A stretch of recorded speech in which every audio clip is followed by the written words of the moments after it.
Hello guys! Good afternoon! Welcome back to my channel! Gheng Kitchen's Vlog. Ayan guys, nakikita nyo na siguro kung ano yung aking lulutuin for today for our dinner. Yan, magluluto ako ng sinigang na salmon head. Kasi nga 'di ba halos kagagaling ko lang sa sa sakit. So I want something sour. Ayan. So with my salmon head, ayan, nilinisan ko na siya. Ang gagawin ko nito is ipa-fry ko muna siya bago ko siya sasabawan. So ito yung aking ingredients na gagamitin for our sinigang na salmon head. So I have here the ginger, the garlic, the nagbababag na onion, siling haba, tomato, bok choy. Yan guys, yan yung aking gagamitin, and I will also use sinigang mix. Bali yun, optional na lang yun. Depende yan kung okay na ako sa asin na tomato na to. So guys, tara samahan nyo ako. Bali, ipa-fry ko muna itong aking salmon head. Okay guys, unahin natin yung first batch. Bali kasi tatlong ulo to. So yan, takpan muna natin para iwas talsik. Hindi pa natin yung takip. So,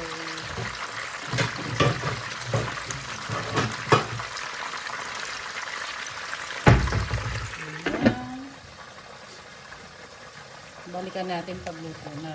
Check lang natin para makita natin, and then maluto yung kabilang side. Ayan, pwede na siya. Wow. Actually guys, kahit sandali lang, importante yung ayoko kasi yung yung lansang-lansa ako pag hindi sila napa-fried. Pero pag ganyan, ayan, nakakain ko siya. Kahit bahagya lang naman. Yung saktong mabawasan lang ng lansa, yung dugo. Maswag. Pwede na siguro itong kabilang side again. Check natin. Ayan, pwede na yan.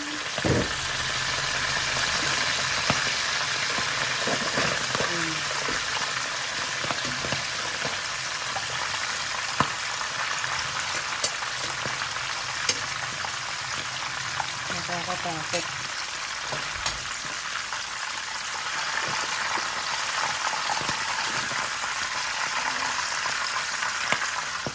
Ito na yung ating pang second batch mga ka-kitchen.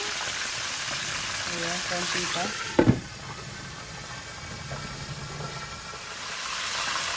Ayan guys, binaligtad ko na yung ating pang second batch. Sandali na lang to, and mag-start na tayong mag-gigisa. And before that is babawasan muna natin pala yung aking oil kasi medyo marami-dami ng konti yung aking oil. Pwede na to. Patayin lang muna natin, and then bawasan natin ang oil. Yan, mapapansin nyo guys. Hindi siya masyadong lutong-luto talaga.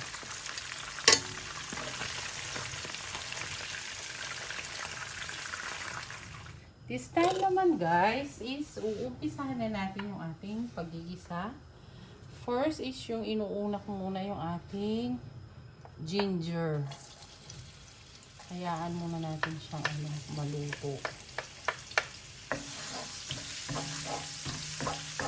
Maraming ginger, mas masarap. Nakakabawas ng lansa rin to. Nakaka-add ng flavor and aroma also.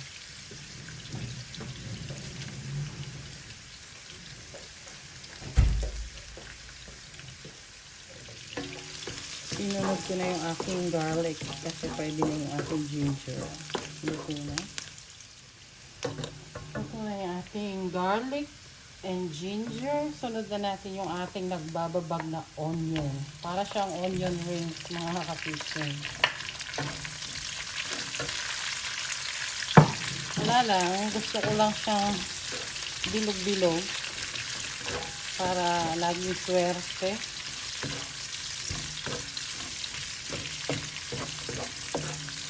Ayan. Diba?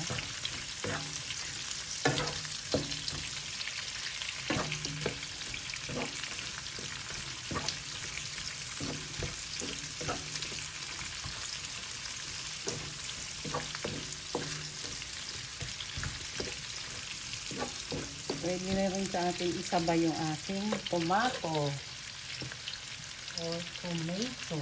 Kasi dito pronunciation is tomato. Dito cover lang natin para mabilis lumambot yung ating tomato. So yun guys, cover lang natin. Check natin. Yan.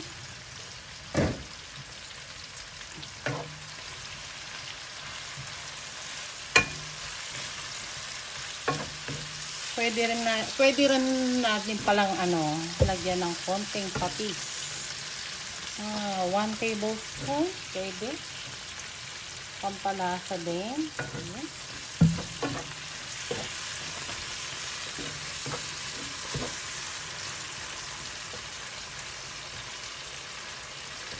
Medyo matigas-tigas pa yung ating kamatis.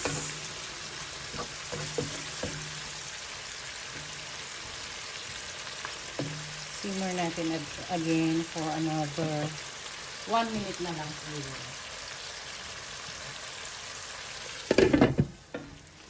Malambot na yung ating tomato and pwede na natin ilagay yung ating fish.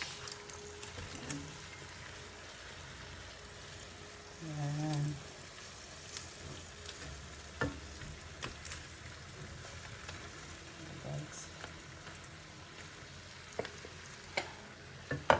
Lagay na natin yung ating siling haba para maglasa na siyang medyo spicy.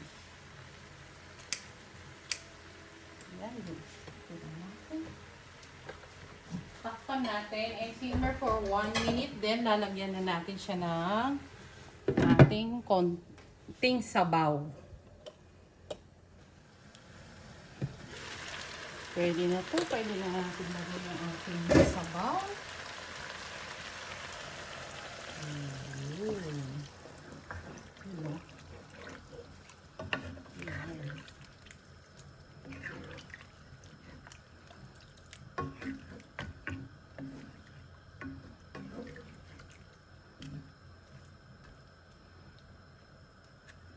Sa amin, hindi naman importante yung maraming sabaw kasi kami, konti lang kami, 4 lang kami. And si ate is hindi naman kumakain tuwing dinner. So, enough na yan para sa amin tatlo ni na Daddy and Mark. And tatakpan natin uli. Malapit na lang tayo sa ating finish line. Sa finished product. Check ulit. Yan. Kulong-kulo na siya. Titikman natin dahil diba naglagay na tayo ng konting patis kanina. Kung okay na ba yun or we need to add a little bit of chicken salt. Matabang siya ng konti. Pero maanghang siya. Maanghang. And oh, grabe yung sili I will add a little bit of this sinigang mix na may gabi para may asim siya ng konti. Kasi nga, di ba sabi ko gusto ko nung medyo sour ng konti. Dahil wala pa akong panlasa.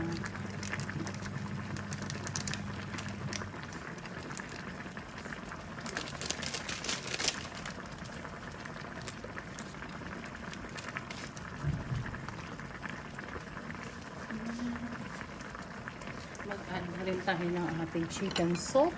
And then, lagay na natin yung ating gulay. And then, all done.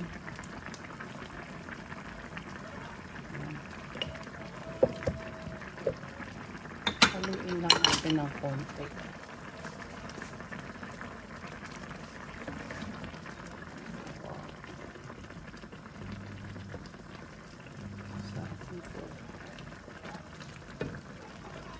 Tuwang-tuwa na naman kami ng husband ko nito dahil fish na naman yung ulam namin. Pag ganitong fish, gulay, yung tenga namin talagang abot, ay yung tuwa namin abot hanggang tenga sa sobrang tuwa. So yan, pwede na natin i-add yung ating veggies and then all done na tayo. Ayan.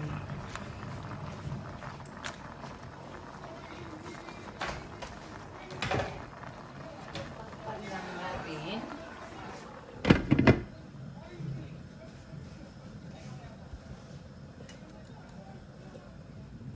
Pasilip ulit. Oh, wow. Grabe, bango.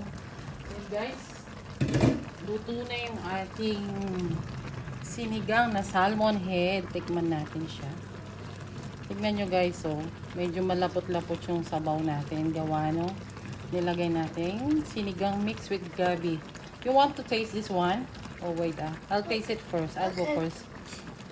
Nandito na naman ang aking little chef.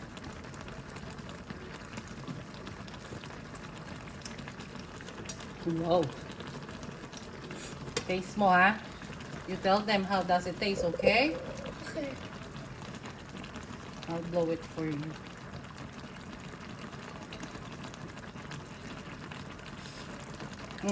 Come. You go there.